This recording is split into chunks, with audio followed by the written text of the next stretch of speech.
اعوذ باللہ من الشیطان الرجیم، بسم اللہ الرحمن الرحیم۔ نویں جماعت کے عزیز طالبات، السلام علیکم ورحمۃ اللہ۔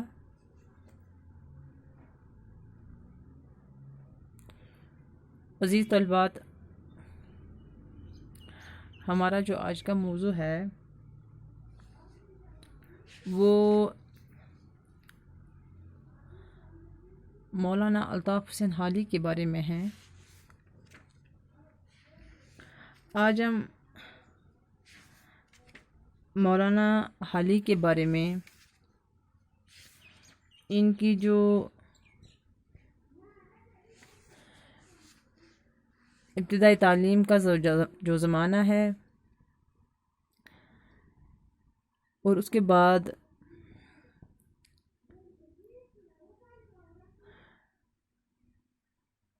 ان کا شعر و ادب کا جو میدان رہا ہے، اس میں انہوں نے جو کارکردگی انجام دی ہے، اسی پہ آج ہم مختصر سا تبصرہ کرنے جا رہے ہیں۔ مولانا الطاف حسین حالی صاحب جو ہے، یہ 1837 سے لے کے 1914 تک، یعنی ان کی جو پیدائش ہے وہ 1837 عیسوی کو ہوتی ہے اور انہوں نے انتقال فرمایا ہے 1914 عیسوی میں۔ چونکہ حالی جو ہے یہ پانی پت میں پیدا ہوئے ہیں، ان کی جو ابتدائی تعلیم یا ان کا جو وطن رہا ہے، ان کا جو اپنا وطن تھا، اسی میں انہوں نے ابتدائی تعلیم اپنی حاصل کی اور اس کے بعد انہوں نے دہلی کا رخ کیا۔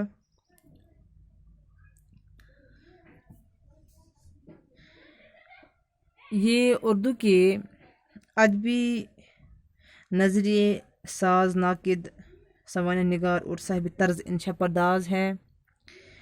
شاعر کی حیثیت سے بھی ان کا مرتبہ جو ہے وہ بہت ہی بلند ہے۔ سب سے اچھا کارنامہ جو ان کا ہے وہ یہ ہے کہ انہوں نے اردو شاعری کو اردو شاعری کو انہوں نے نئی راہوں پر ڈالا اور غزل اور قصیدے کی جو خامیاں ہیں ان کو واضح کیا۔ مولانا حالی صاحب کی جو نظمیں اور غزلیں رہی ہیں وہ بہت ہی لطف و اثر کے اعتبار سے اعلیٰ درجے کی ہے، یعنی کہ ان کی غزلیں ہیں وہ لطیف پیرائے میں بیان ہوئی ہیں۔ ان کے کلام میں سادگی پائی جاتی ہے، ان کے کلام میں درد مندی اور پاکیزگی بھی پائی جاتی ہے۔ ان کی جو اہم 4 کتابیں ہیں وہ یہ ہیں: حیات سعدی، مقدمہ شعر و شاعری، یادگار غالب اور سر سید کی جو سوانح حیات ہے، یعنی کہ حیات جاوید۔ یہ ان کی 4 اہم کتابیں ہیں۔ مولانا حالی صاحب جو تھے، ان کو شروع سے ہی شعر و ادب سے دلچسپی تھی، یعنی کہ شعر و ادب کو محض مسرت حاصل کرنے کا ذریعہ نہیں سمجھتے تھے مولانا حالی صاحب، بلکہ وہ شاعری کی مقصدیت کے قائل تھے۔ ان کا خیال تھا کہ شاعری زندگی کو بہتر بنانے میں مددگار ثابت ہوتی ہے۔ وہ مناسب الفاظ کی جستجو کو ضروری سمجھتے تھے۔ حالی کو غالب شیفتہ اور سر سید احمد خان کی صحبت حاصل تھی، جس سے ان کے جو تنقیدی شعور ہے اس کو جلا ملی۔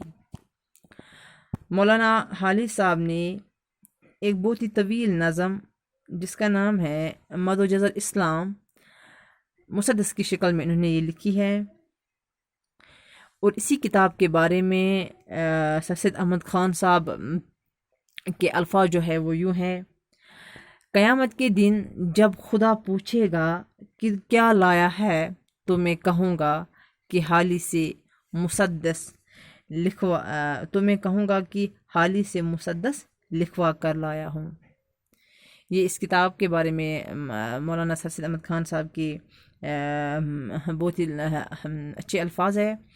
تو یہاں پہ انہوں نے بڑے پیرائے میں، خوبصورت پیرائے میں اس کو بیان کیا ہے کہ اگر مجھے قیامت کے دن بھی اللہ تعالیٰ پوچھے گا کہ آپ نے کیا لایا ہے، تو میں یہی کہوں گا کہ اس نے حالی صاحب کی اتنی تعریف کی ہے کہ اس نے یہ کہا کہ میں وہاں پر بھی یہ کہوں گا کہ میں نے حالی سے مسدس لکھوا کر لایا ہوں، کہ میں حالی سے مسدس لکھوا کر لایا ہوں۔ تو یہ ان الفاظ سے مولانا الطاف حسین حالی کی جو سیرت ہے، مولانا الطاف حسین حالی کی جو کردار ہے، ان پہ ان کی ان چند الفاظ سے مولانا الطاف حسین حالی کی سیرت میں چکا چوند انہوں نے اضافہ کیا، اور اس کو ان الفاظ سے بہت ہی عزت ملی، اور یعنی کہ یہ اسی عزت کے قابل بھی تھے، کیونکہ ان کے ادب سے، ان کے قلم سے اتنی اہم کتابیں منظر عام پر آئی، جس سے اردو ادب کو نئی راہ ملی، جس سے اردو ادب میں کافی اضافہ ہوا، جس سے اردو ادب کی جو رائے ہیں وہ ہموار ہوئی۔ تو یہ تھی مولانا الطاف حسین حالی کے بارے میں یہ چند اہم باتیں۔ انشاءاللہ کل ہم انہوں نے جو نظم لکھی ہیں جو آپ کے نصاب میں شامل ہیں، اس پر ہم کل روشنی ڈالیں گے انشاءاللہ۔